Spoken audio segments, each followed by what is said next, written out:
It's Cup Final week. This is 20 Minute Tims. I'm your host Jamie, and to discuss it I'm joined by Melly. Yes. And Stephen. What's happening? Not an awful lot, mate. Well, actually an awful lot is happening. Patreon.com/20 Minute Tims for all your Cup Final coverage.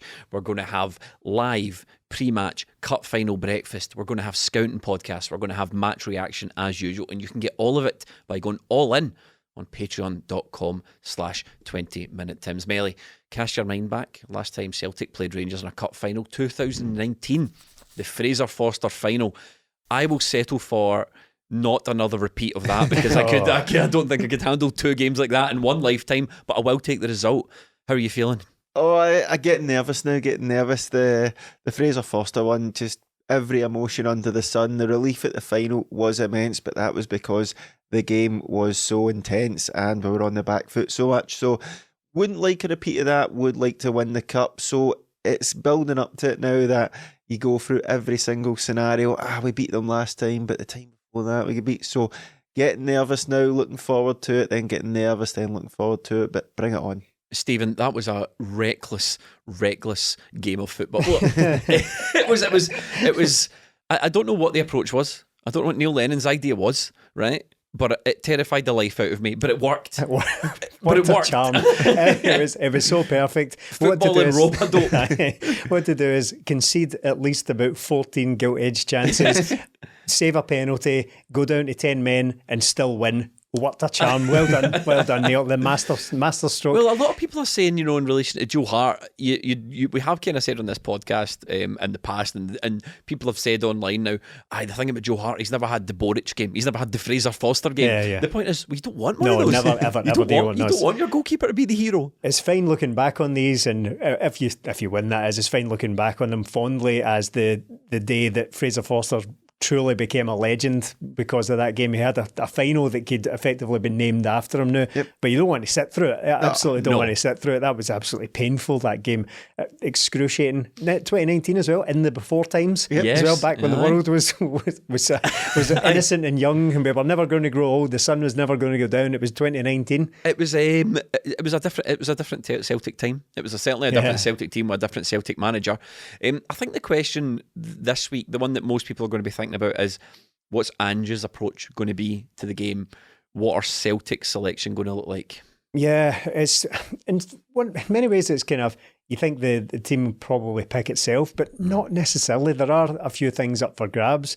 We've got a couple of players who missed out in the last game. Were they being rested? But probably not. Aaron Moy missed out entirely in the last game. So there are things you could talk about when it comes to selection, but the approach will be, look, it's the same as it's business as usual for Ange Postecoglou's Celtic team. You go out and try and win the game. Well, secondary is trying to win the game. Firstly is trying to play the football that we know we can, and as a result of that, as a byproduct of Celtic playing the way that we know and they know they can, that's when you win the game. If I want to rewind the clock, now this is quite extraordinary. It was only 2019, so how many years ago is that now? 4 years ago, right? There's only one player remaining that started that game that is still at Celtic. It's obviously Callum McGregor. Yeah. Foster, Frimpong, Jullien, Ayer, Hayes, oh my God, with Johnny Hayes, Scott Brown, Forrest, Ryan Christie, Elianusi, Lewis Morgan up front. Callum McGregor's definitely going to start in midfield, Melly, but who do you think will be in beside him? HATATE for a start, the maestro, and hopefully Aaron Moy. So looking for Aaron Moy to come back. I think hopefully the injury isn't too bad. It's just a wee knock and he missed that game. Him and HATATE have been sensational. Cal McGregor as well. You might as well just talk about HATATE. He's on the agenda to talk about anyway. I just want to get straight to him. It's ridiculous now, and it's getting to the point where we're running out of superlatives and we're running out of jokes and we're running out of funny ways to say that I don't want any more highlights of this guy broadcast on the internet. I want to completely lock down, complete blackout of HATATE because I don't want anyone stealing him. Yeah, Stephen spoke last week how Celtic might be lucky and might hang on to him because of his age, but now on this form, people will be taking notice, and I'm definitely taking notice because I love watching the guy play. I've said it before, but I can't pinpoint a player to think, oh, he's kind of like him. I think it's just going to be this guy's real HATATE. He's a brilliant player for Celtic, and just enjoy him while he can because he's sublime to watch. He can change games in an instant, but he's not the usual number 10 sort of player where you think, he's that kind of guy, or he's not that deep like playmaker sort of guy. He's just Reo Hatate, and he does what Reo Hatate does. He's utterly phenomenal at football. Just the way he goes through the games, the passes he can pick out, the way he can see space, deliver a ball miles away and then be on the end of it. And he's bringing finishing to his game as well. He seems to be getting better and better as the season goes on, and we seen it last year when he came in. He got off to that blistering start, then he sort of started to fade off a bit, and we're seeing this year what a fit Hatate when he's not got the full season and then comes here can do, and it's frightening to watch for other teams. It should be frightening for Rangers, but it's quite funny because Rangers have got this habit in this country. They just bring in some guy I've never heard of, right? Cantwell, for example. I mean, I'd heard of him. He'd had an okay season, but he kind of drifted out. Rangers managed to get him, and then immediately all the talk is, that's a £10 million player they've landed. And he's done. You just got him for nothing. I know, you've just got him for he's instantly a £10 million player. And you look through that Rangers midfield that Hatate's going to be up against, and you think, they don't have anything close to Reo Hatate. And I know you kind of get nervous talking like this before big games because, you know, people throw it back at you and all that. But I can say with 100% confidence, there is not one player in that Rangers team that can pull off any sort of performance close to what we've seen from Reo Hatate, close to what we saw against Aberdeen with Reo Hatate. Well, it's quite careless of Norwich, isn't it? If it was Cantwell, was it Norwich? It's quite careless of him to let him go for nothing, and then you're joking. It's 10 million. I know. It's something we should have told us. We're going to give him away for absolutely nothing, and no one else bid for him either. Reo Hatate, I mean, that performance against Aberdeen, one for the ages. Really, I would urge everyone within the sound of my voice to, if you get the opportunity, if you're sitting doing nothing of an afternoon anytime soon, go back and watch it again, because it was absolutely special from Reo Hatate. It reminded me of, you know, sometimes when you're like older and you've got a wee brother, he's much younger than you, or a wee nephew or whatever, and you're playing FIFA and he comes into your room and he's like, what's that you're playing? You're like, it's FIFA. Then you go, oh, can I play? You just give him a controller, right? And you let him go one of the teams, but then you're actually just absolutely ripping the piss. That's what it was like watching Hatate just dance about these Aberdeen players, take the ball off them, play passes, cover massive yardage to pick the ball up, pop it through people's legs, take the ball back, finish it. You're just like, this guy's on a different level. And it wasn't just the goals as well, it was everything he did. It was one of those games where everything just clicked for him. The through balls, go and watch the through balls he was playing. It was him that played the ball through, I think, for the weird penalty decision as well. We still to get a penalty and then got the penalty cancelled a couple of minutes later. But for a long time we've been talking about Reo Hatate, and when he first signed, there was a lot of talk about the mistakes he makes and the balls he gives away, and his stamina wasn't up to much in the first season because he was tired, as Melly has already alluded to. And we spoke for a long time about how you leave that guy in because he's always trying to make things happen. Even if he's giving the ball away, he's always trying to make things happen. Against Aberdeen, we saw what happens when everything does happen for him. So we saw the culmination of Reo Hatate into a fully fledged proper like Celtic midfield. I mean, it seems almost disrespectful or almost like downplaying it to say that, because I think he's one of Celtic's best players in the last one of Celtic's best midfielders in the last 20 odd years or something. I think Hatate is outstanding, but with that performance, it's no longer about what he's capable of doing, and you say it gets better and better, and that becomes just one of the things you sort of say about footballers. He literally does just keep getting better and better. But I can't see where this ceiling is for him. It could just continue to improve and improve. But what we saw against Aberdeen was when everything works for him absolutely perfectly. I'm not talking about like 100% of every pass and anything like that, but all of the key moments that Hatate was involved in that game worked for him, and it's been coming. He's been threatening to do this for a long time, and it finally happened against Aberdeen. Can we get my green gum shield though? Is it out of the question? The things cost about £2. I know. Can we please get my green? Can we please get my green one? It's ruining the highlights, isn't it? He bears his big grin, his big toothy grin, or what would be a toothy grin, where they're not covered by a blue gum shield as well. In the world of everything being branded to within an inch of its life, and Celtic trying to flog things, you think they could find some green gum shields with Hatate's name on them to flog? Melly said he wants Aaron Moy in midfield. I've got to be honest, I think with the Hampden I know Moy's a good player, obviously we like Aaron Moy here. Aaron, Instagram comments, open them. we like Aaron Moy. We're big fans, we don't have to reiterate that, even though I did. Check the record, bud. Check the record, bud. We've been on the Aaron Moy thing for a while, but with the Hampden pitch, and I think what I want to see from Celtic is total domination, because that putrid little man, Michael Beale, has had a lot to say for himself. He's had a lot to say about his team. Lots of other people have had a lot to say about the comparisons between Celtic and Rangers and the gap and all that sort of stuff. What I want is an all-energy trouncing. And to do that, I think the key to that is getting energy in midfield. Now, Aaron Moy brings many things, but he doesn't bring energy. He doesn't bring energy. No. And he's a good player to bring on later in the game. So I want legs in midfield. I want Matt O'Reilly. I want McGregor. Is that his nickname? Yeah, Legs O'Reilly. I want Legs O'Reilly in midfield. I want McGregor and I want HATATE. Any disagreement? I want Moy in there because why? I think this game will be won and lost in midfield, and this pitch is probably going to be a riot. Mad that we're saying that. It's showcase event in the National Stadium. And we're already strapping in for an absolute cowfield. We know what we're getting from the semi-final, and these games, Celtic can play well in them, or they can, like the semi-final last year, where you're going, what happened out there? But I think in this game we need to get control in midfield, and while O'Reilly is a great player and I think he can do that, I think Aaron Moy gives you that assurance that when he gets the ball he'll keep it, and I think that's the key this weekend, is getting the ball, keeping it, and getting it to Celtic's best players, who are HATATE, Jota, Maeda. I think that's where we can really hurt Rangers. So McGregor, HATATE and Moy has that perfect balance for me for energy, but that wee bit of creativity and the control as well, where Moy, you can give him the ball and know you'll be able to keep it, because we don't want the game to be frantic. We don't want tackles to be flying in, because that will play into Rangers' hands, because in my opinion they're not as good a football team as us, but what they can do is try and bring us down to their level, and we know they'll do it, and we know they'll try and get balls out wide quickly, play the balls down the channel and try and get us on the turn. So if we can keep a hold of the ball, be controlled with it, I think that's where we'll get the joy. Because I was speaking to a Rangers fan today. Why? Get out. Work situation, right? Right, okay. And he said that they can't start Cantwell in that game, so that shows you that he has his flaws in the game, where £10 million down the drain. What a waste. He's maybe not going to work hard. So if Celtic can keep on the ball and be more dominant and get the extra man in there, especially bringing the fullbacks in, I think that's where we'll get our joy. The back 4-5, I think it picks itself. I suppose the only opportunity for change is maybe bring in Ralston, but I don't see it happening. No, not at this stage. I think Ralston, it's good to have Ralston back. Yep. He's certainly involved. He's back training and back involved in the first team squad.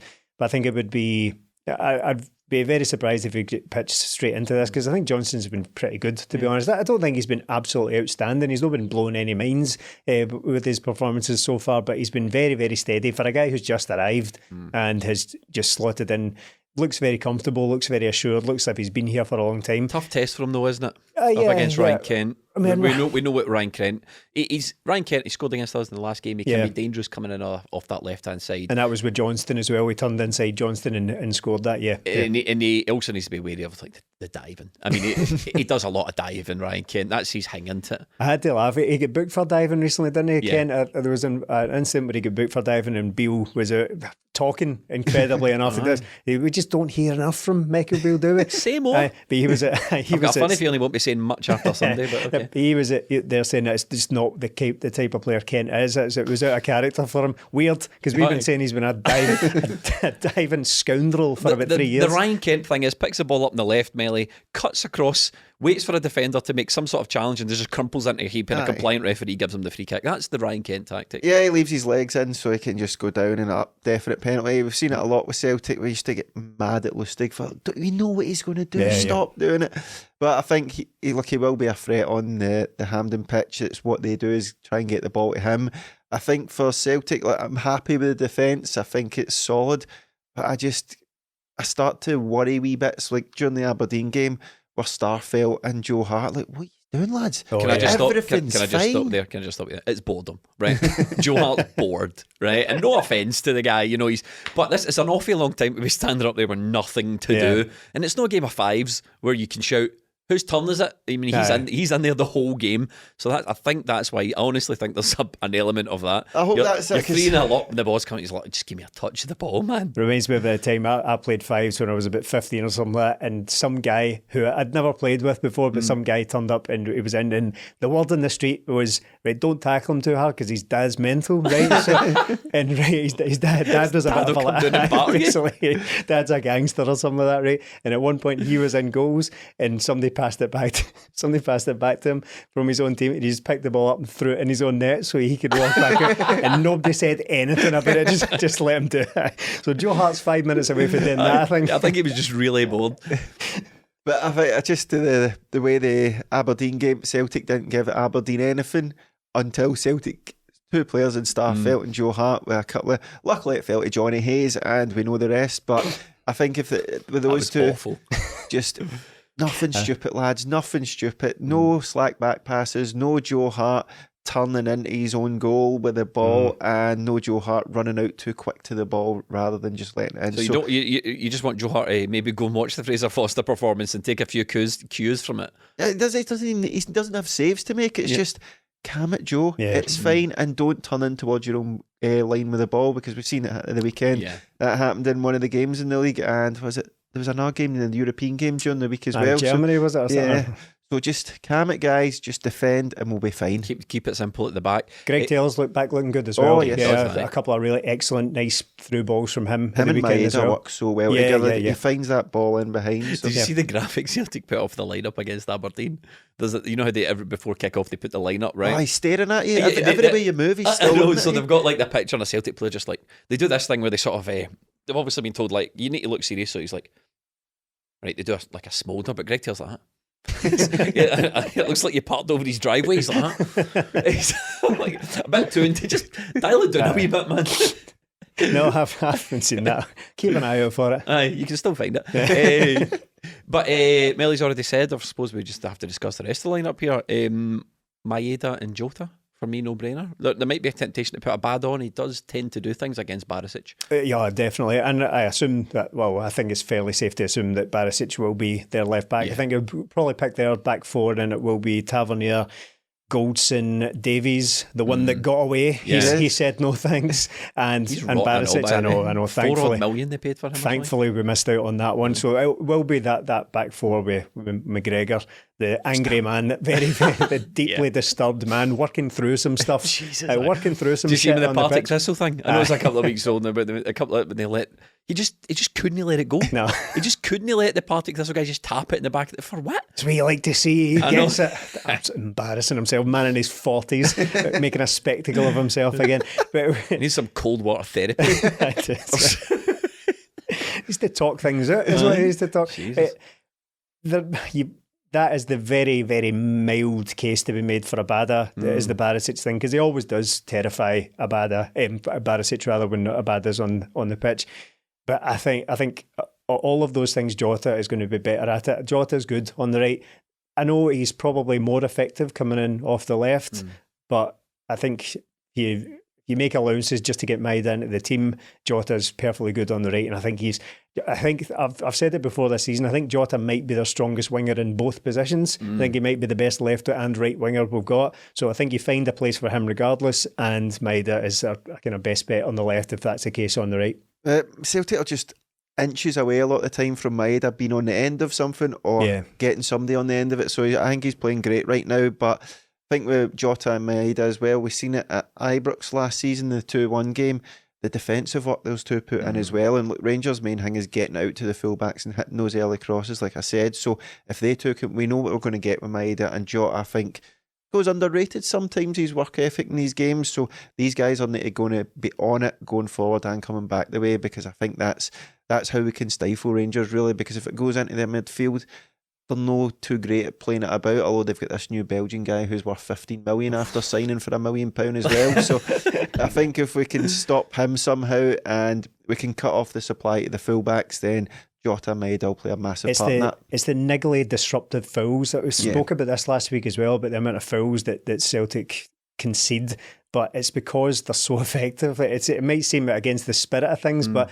Jota and Maeda are so good at that as well. Even if for whatever reason Rangers do get on a break, one of them will just pull a jersey, take a booking or whatever, and that's their momentum's completely gone. So I'm a big fan. Side. Exactly, I'm a big fan of it from both of them. There's our cards. We don't want to be blasé about it though, because as much as we are top of the league, we're running away with it. I don't think there's any getting away from the fact, Melly, that it's itchy peachy as far as Bale's no lost the game since he came in. Last time we played them, it was a draw at Ibrox. That we have extended by the goal difference a wee bit, but Rangers are not an opponent to be treated lightly, are they? No, definitely not. And we know at Hampden as well. Obviously, it goes one way or the other because it's a cup game, but. Celtic at Hampden can play brilliantly, but it can, like the semi-final wasn't great, was it, on that terrible pitch? So it can go either way, and the fact that the referee can swing it as well. So Celtic need to turn up like they did against Aberdeen in the first half, because that was great stuff, and I don't think MD can live with us. We can't drop down to their level and just let it become a battle, because that's what they want. I don't know if Lundstrom's fit, but that's his type of game for him if that is the case. But Celtic need to play football. He's a scary man.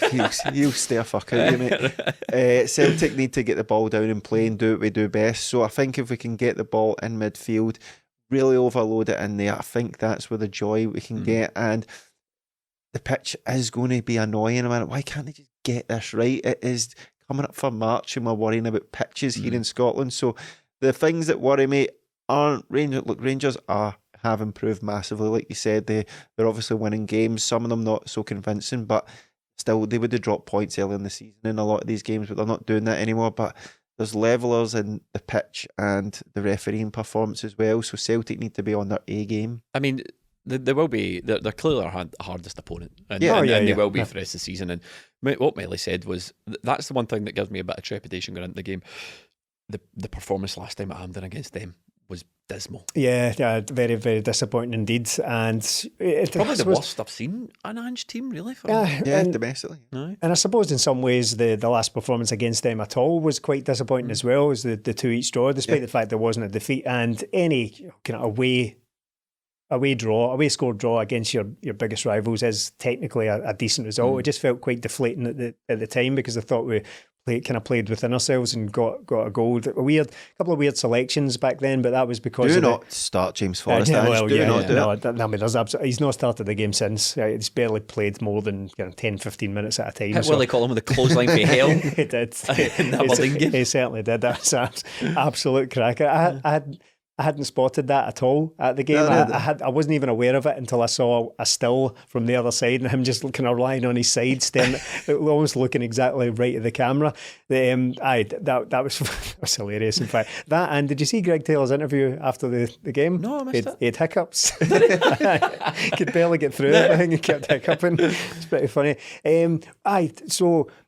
No, you don't play James Forrest. Absolutely no chance. But so we've not really had a good performance, like a definitive performance, since the 4-0 game, of course, as well. But the last one was a wee bit deflating. But it's a completely different ball game. But that shows you what we can do against them, doesn't it? That game earlier in the season. Aye, and they're not to be taken lightly. We'll joke about it, and we will.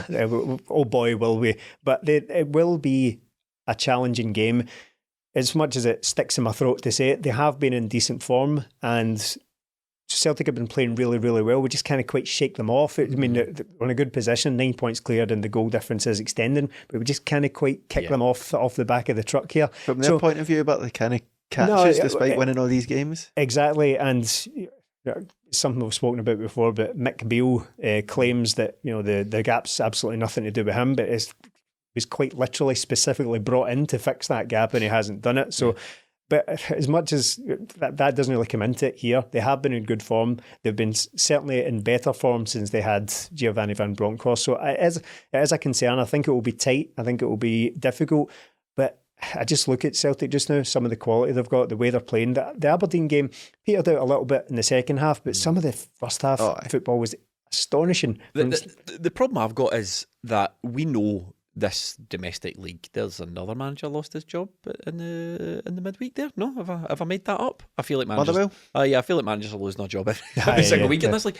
The problem we've got is everyone else is so bad that I find it difficult to judge how we are going to be against Rangers, because they're, like us, much better than everyone else in the league. Rangers, like us, are much better than everyone else in the league. So when you're looking at that Aberdeen performance, Aberdeen themselves were dismal. The way we were just taking the ball off them in their own half, the way they set up, they weren't like moving from side to side when the ball did. It's kind of like their defence didn't really know what to do, even though they must have watched Celtic, they must have prepped for it. So it was a bit of a weird one. I just don't. A huge amount of fear, I thought, against Aberdeen as well, because we spoke at length at the time about that Jim Goodwin performance where he set up, to try and play for a miraculous 0-0 win, and lost 1-0. It wasn't quite like that. It was just like, you look at Hatate's first goal, nobody knew what to do. They were so hesitant to even go near him that they just backed off. Three of them did. Yeah. So a huge amount of just. I mean, I imagine Barry Robson wouldn't have been happy with showing the opposition too much respect and all that, but it was respect bordering on basically fear of the opposition. And I think the difference with Rangers is they're obviously going to look at us, they're obviously going to try and target our weaknesses, they're going to bring in players and augment their team selection to combat what we're trying to do. And I don't think that's something that an awful lot of teams, whether they do it, they don't even do it with enough success that it's even measurable a lot of the time. You know what I mean? It doesn't really matter what Aberdeen do, we were always going to run over the top of them. And that's the thing about Rangers. It's we need to maybe try and, is it a silly thing to say that we probably need to try and treat this more like a European tie than a domestic one? Potentially, because there's not a lot of teams that we play domestically that we need to tweak in at all. And Ange is very fond of, look, we'll play our way and that's fine, but when it comes up against a team like Rangers, you do have to tweak certain things because they can catch you out. And the way we always say, look, Celtic didn't turn up that last game, but I don't like that because there's reasons for that. The opposition obviously done. Do you think something. It's too easy to just say, we didn't turn up? Do you think what we need to do is look at Rangers and how Rangers played and go, well, actually they did a good job? Because we didn't rewatch the last game to come and talk about this one coming up, but am I incorrectly remembering that after it we thought they did quite a good job in Callum McGregor? Yeah. Was that one of the things we said? Yeah, so as soon as Celtic played the ball out, they dropped onto McGregor and sort of made one go towards Carter Vickers and left Starfelt on it, and then as soon as they sort of dropped in and let Celtic's defence have it, and then as soon as that went out, then they pressed on Celtic. So that's the way to do it. Is there a total curveball here? I mean, we have got a tactics scouting pod coming out where all the sort of tactical things that we can do, and Rangers we expect Rangers to do. That will be out midweek. But is it too much a curveball to suggest then what you do is, if that's the approach you think Rangers are going to take again, do you bring Kobayashi in? Nah. Left-footed player, can play it out, no bother, leave him on the ball and he'll punish you? Not in a game like this for me. I think Celtic need to go with the tried and tested. The only game that Starfelt and Carter Vickers have lost domestically is the game against Rangers last season in the League Cup. That doesn't make me feel any better. So the only game they lost was the last time we played this time. But that went extra time. They've lost in 90 minutes, mate. Okay, that's fine. Right? So okay. I think Celtic stick to their best team, the tried and tested, and try to do what they do better, because look, Starfelt, use the space. So it's up to Celtic to find ways around that. And Greg Taylor's back in, as Stephen said, he's on form. Johnston's looking good, so Celtic have three in front of the back two in Johnston, McGregor and Taylor, who are very good on the ball. And ahead of that, we've got a lot of players good on the ball, so it's just about getting them on it and working the space. I'd be amazed if Kobayashi plays. I do understand the theory behind it, because we've spoken about that as well, about how his left-sidedness and his comfort on the ball opens up passes and angles, and maybe just cuts a little bit down on the time it takes to pass through the lines and all that. I mean, Davies is a left-sided centre-half, isn't he? But again, at this point with Kobayashi, all it is theory, because we just don't know. We don't know how we'll deal with that kind of pressure, especially in a big occasion like that. Probably I'd imagine. That's what I was about to say. As much as it is a long shot, and I'm just sort of spitballing a tactical idea there. What we're here for. Yeah, just shitting around, making things up. He's here to contribute. Aye, that's it. There's no sense in having a player here that we paid money for, that we brought in January, and going, bit worried about playing him in the cup final against Rangers, because at the end of the day, you don't come to Celtic if you can't step up and play these games. No, and you'll very quickly look at Ideguchi. You'll very quickly find out that if you're not here, if you can't contribute, then your chances are going to be very, very minimal, and you'll probably be shipped back out again. So, all these guys have been brought for a reason. I would just, on this occasion, I would just find that I would be blown away, in fact, to see his name on the team sheet ahead of Starfelt, because Starfelt has been excellent. I know he and Joe Hart getting a bit of a couple of wee fankles, the technical term, yes. fankles at the weekend, but he's still one of Celtic's best defenders. One name we've not mentioned. Well, actually, there's lots of names we've not mentioned. Jeff Goldblum is one. We've not mentioned Jeff Goldblum. Where's he come from? Kyogo. We've not mentioned Kyogo. We could. Do you want to set a fake debate about whether or not O is going to start up, or are we just going to accept Kyogo starting? I don't think there's. If he's fit, he's played.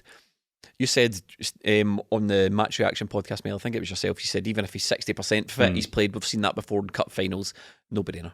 Yeah, he's in. And look, it's annoying because he got that wee niggle last week, but he seems to be fine, came on and was fine during the week. So I'm looking forward to a full-scale Kyogo getting a start against Rangers in a match that's on neutral, a neutral pitch. He's not had, has he played a full 90 against Rangers? Did he start the last game at Ibrox, didn't he? Maybe. Yeah. So I would have done, but he scored in it, obviously. But you just feel if he was just gearing up towards a game, then it's this one. We want to see how he does. Just going straight in against them, because I think he could terrorise them. Terrorise them with those runs. He's just been incredible this season. And because we seem to be chopping and changing between what other players been brilliant for Celtic, Kyogo's just banging in goals left, right and centre. So I want to see what he can do up against them from the start, going right into this game on good form. The only way Kyogo doesn't start this game is if it is too much of a risk that can't be justified, and there's no reason to believe that now that he's back on the bench and back. How nervous would you feel when that lineup comes out and his name's not on it? Would you? How much of a hit do you think our chances would take?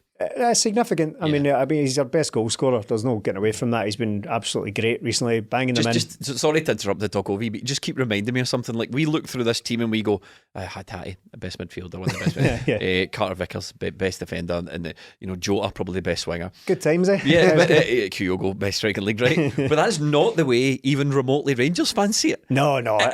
Every single player they get, even guys who've hardly played, are better than everyone we've got. It's amazing how successful Celtic have been over the last decade plus, when despite the fact that we've not had a single good player this entire time. I saw a tweet today that says Tavernier has been the best right back for the past 5 years. Best player for the. And I thought he's not even been the best player over one season. No, let alone Celtic have had Frimpong and Juranovic, both better players, both right backs, and both been and gone and left. No, both won more trophies. No, both won more trophies. And we're not going to call the person out. Go and look for it if you want. But it did say that Tavernier had been the best player from a data perspective, and I thought, you're just saying football words now. Is that what we're doing now? What data? What on earth? What data in the world would show Tavernier up as the best player over the last 5 years? Complete not. There's definitely that.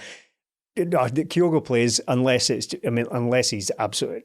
There's no chance. Has been. How did you think he looked against Aberdeen? I thought he was lukewarm. Fine. It was fine. Very, very little involvement, to be honest. Nothing really to write home about. But what I did like about him is that... I think you've been kind there then to say he was fine. Yeah, what I did like about him is that I don't want to fall into the trap of comparing him directly to Giakoumakis, because it's an unhelpful comparison, because he's such a popular player and was such an effective player and scored a lot of goals for Celtic. But the fact is, he is the replacement for Giakoumakis, so it's very difficult to not do that to him.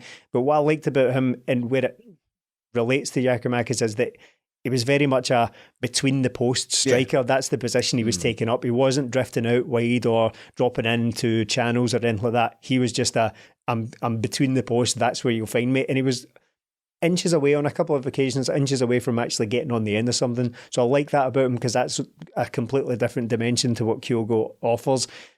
Kyogo's good at that as well, but Kyogo he's many things, whereas sometimes you need just a sort of blunt instrument, and that I don't mean that in a sort of reductive manner about but he looks like he's very much a sort of more or less traditional centre forward compared to Kyogo. So I think he'll be very, very useful, but he simply doesn't start this one now. Yeah, I think the same as Stephen. When you're watching him, you don't get the feeling he's going to be one of these guys that just doesn't score for Celtic, because he is in amongst it. If he's not the guy nearly getting on it, it's flashed past him, or he's the guy behind it. So he's always in amongst the areas that he's going to get goals. And we've seen so many strikers over the years for Celtic who just blatantly don't look like they'll ever score, or drifting off out wide. And you're like, the only striker. We need you in there getting on the end of chances. Just say Fortuny. Just say Marc-Antoine. Tag him next time. I was thinking of Samanas as well, the charlatan that he is. So at me. I think will score goals for Celtic. Whether it's enough long term for him to win his starting place, I don't know, but definitely not for this weekend. News flash, gentlemen. Valentine's Day is almost here, and by the grace of Cupid, our friends at Manscaped are coming with the best tools to get your boys down the stairs ready for the special occasion. I'd like to propose making February the 13th National Shave Your Balls Day. Who's with me? Get lucky this Valentine's Day and join the 7 million men worldwide who trust Manscaped, the leaders in below the waist grooming. With our exclusive offer, go to manscaped.com and use the code TIMS for 20% off and free shipping. But Stephen, what is Manscaped? Well, it's just a ball sack trimmer. A ball sack trimmer from your podcast mates. No platinum package is complete without the ultimate hygiene bundle to get you fresh from head to toe. This bundle includes Manscaped's premium body wash, 2-in-1 shampoo, body and ball deodorant, and much more. Infused with aloe vera and sea salt, Manscaped's body wash will leave your skin feeling clean, fresh and hydrated all date night long. And for when she runs her fingers through your hair, make sure your mane is hydrated and irresistible with her 2-in-1 shampoo. And don't forget, gents, no date night is complete without Manscaped's signature cologne. Get 20% off with free shipping with the code TIMS at manscaped.com. That's 20% off with free shipping at manscaped.com and use the code TIMS. Join Cupid and shoot your arrow with Manscaped this Valentine's Day. There's two managers in this league that are starting to do my head in a wee bit, right? One of them is wee Davy Martindale, right? Honestly, he's an obsequious little toad when it comes to Rangers. When it's us, we're always lucky. I thought we had the bet, blah blah blah. When it's Rangers, last week he literally said this on radio. And to be fair, when Tab scored that free kick, I just turned around and went, "What a free kick, man!" I'm like, "What league is this? I know. What game are we all playing here?"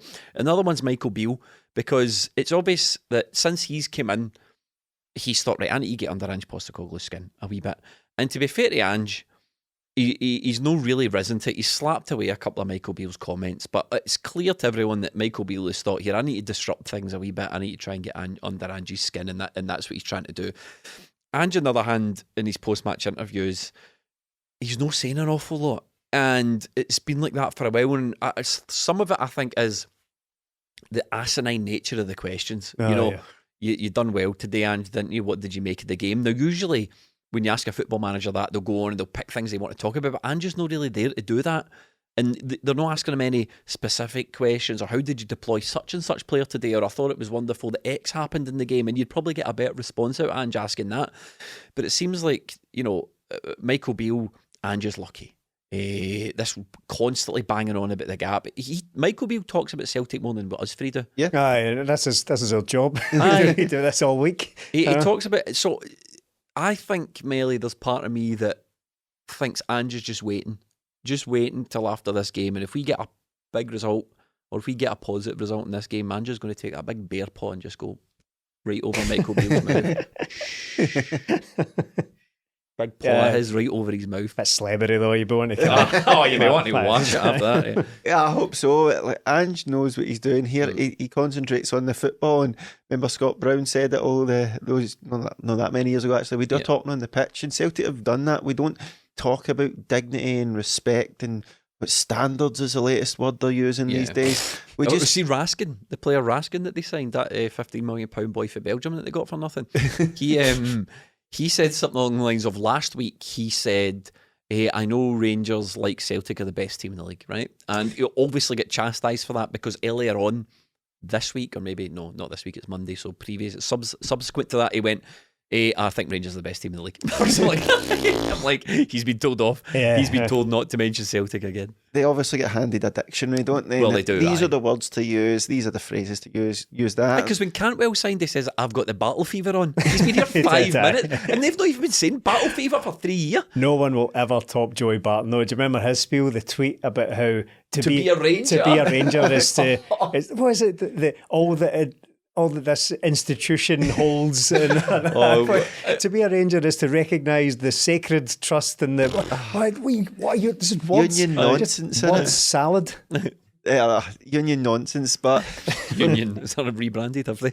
Michael Beale, we just need to shut him up and play the football and go out there and beat him. Ange, I suppose it is great knowing him always been asked, what do you think about what Michael Beale said? He's like, care? Yeah. I don't care. I'm here to talk about my team. And it's the same all the time in Scottish football. You go there and you know as a manager, you will never get asked a question about tactics. It will always be that underlying soap opera that the news like to print about But it makes Scottish me feel football, sad. all the drama that's going on. Talk about the football that's It makes going me on. feel sad because I really feel like I'm just getting bored with it. I feel like he's getting bored with these asinine questions and rightly so. crappy post-match interviews. Rightly so. I wouldn't be surprised if he was finding it very tedious indeed, because it's so juvenile, isn't it? It's all just, have you heard what such and such said? Oh, you've taken that? Oh, slagging you off. It's so risibly juvenile and tacky, the whole thing. And see, if Ange is asked about Rangers in a press conference,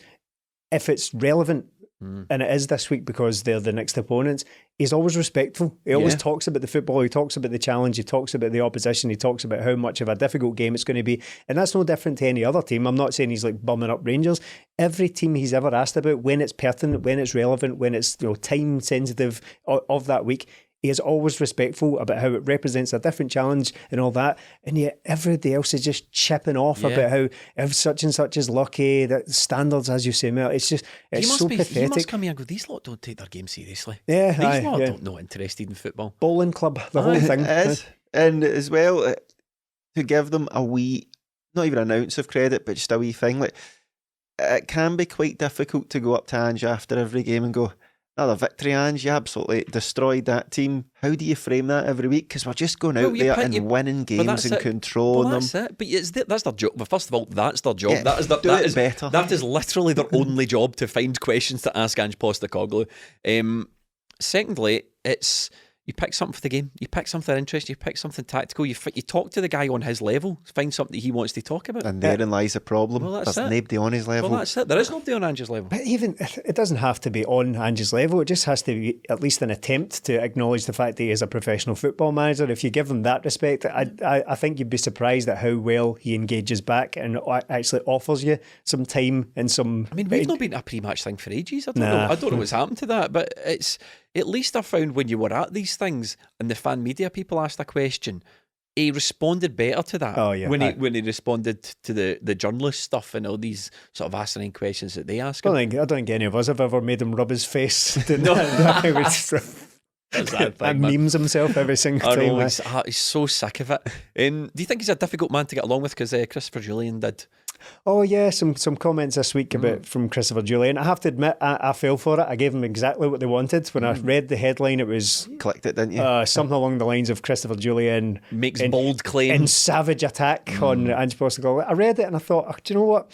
At least he's being honest. See, I mean, why would anyone expect Christopher Jullien to pretend that he got on with Ange Postecoglou? He didn't give him a chance. They didn't play him. I think he played him once against Wraith Rovers or something like that. His Celtic career was effectively over the minute Ange Postecoglou walked in the door. Now, I'm not complaining about that. That's how it works.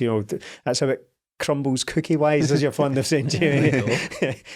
I'm not getting any beef for that whatsoever. But all he said was, "Look, he's a great coach." Yeah. I've got the quotes here. Read them out to you. He goes, I had some conversations at the beginning about how he sees the game. It was fascinating. I can see he's one of the best trainers I've ever witnessed. He goes, but the man himself, we just didn't click. He was a good coach, but as a man, we just didn't have that link. Understand, management is difficult. It's not just like 11 players and keeping everyone involved is hard because players can be impatient, emotional. That's something we've spoken about that we're relating to this season. I played just once in a cup game against a second division team and I felt I could have had more time afterwards, but I thanked the coach. Before the season finished, I went to see him, not to ask to play, but to ask how he found me in training and how he found my level. After we finished the meeting, he goes, look, if we're champions, I'll probably give you some minutes. It didn't happen. I'd felt as if he told me something and done the contrary. So when the summer came, I had the feeling he was really distant. So when I moved, I didn't say bye. Now, just to interject here, because we were podcasting at that time, it was only 12 months ago. Did something not happen? Did I remember Ange saying something along the lines of, we're going to try and get players some minutes? Did Jullien not do an interview in a French paper or something? Yes, there was something like that, wasn't there? I think that's right. So there's more to it than Ange saying one thing and doing the other. I'm sure between that point, having that conversation, And the season ending, I'm sure Jullien went to a French newspaper or something. Well, and we know for a fact that Ange doesn't like that kind of thing. He's made pointed comments about Instagram use and all that when it comes to Giakoumakis, and he had a problem with Scott Robertson blowing his beans all over the place as well. It had been, troubling image. Yeah, it's a big problem with that. And he wants to get shipped out. So it's Scott. This has never happened before. But if you don't know what I'm talking about, Scott Robertson basically, understandably don't know what I'm talking about. He gave an interview saying that he'd been told his time was up at Celtic, but the club hadn't really come out and said anything, so I don't think Ange was particularly keen on that. So it would make sense that Christopher Jullien does a lot of talking on Instagram and always did. He was always quite a big personality on there. Hooks upside your head. Yeah, very, very no sense, by the way. Tiresome indeed. Yeah. But I can't really see any problem with this at all. And it was, again, blown up by the tabloids as some sort of massive bust-up or anything like that. But I would go as far to say that not only am I unsurprised that some players don't get on with Ange Postecoglou, I would say that if every player absolutely loves Ange and thinks that he's pal and all that, he's not doing his job properly. I'd be amazed. You'll never see pictures of Ange round a poolside having pints with the players and all that, for example, right? That'll never happen. But look, how many players do you think absolutely hated Alex Ferguson, Jose Mourinho, Pep Guardiola? The stories are infamous about players falling out with them and all that. If they're not playing, they don't like the manager. Yes, it's part of their job. Part of the job description, well, not part of the job description, but it inherently involves disappointing and or angering players for not picking them, for not rating them, for wanting them to, for telling them to move on, for telling them to find a new club. That's part of it. This is going to happen. The list of players that absolutely hated the likes of the three massively successful managers I've just listed as well. It's lengthy, and I'd be amazed if he's the first or last player to not get on with Ange Postecoglou. It's part of the job. He has been open about this as well. He doesn't involve himself, doesn't go into the dressing room. He's not one of these guys who considers himself pals, social pals with the players or anything like that. So no, I'm not surprised, and I don't have a problem with it at all. Yeah, he's spoken about it. Like, he doesn't get involved in that because he has to go out and pick team. And look, for the 11 players that can start, he's disappointing maybe twice the number of that, leaving players out. Yeah. So you have to take sentiment out of it. You have to take everything away from it. And like with the Jullien thing as well, I don't think he'll hate Ange Postecoglou. He doesn't say that at all. No. And most players that are in the Celtic squad, they'll probably not hate Ange.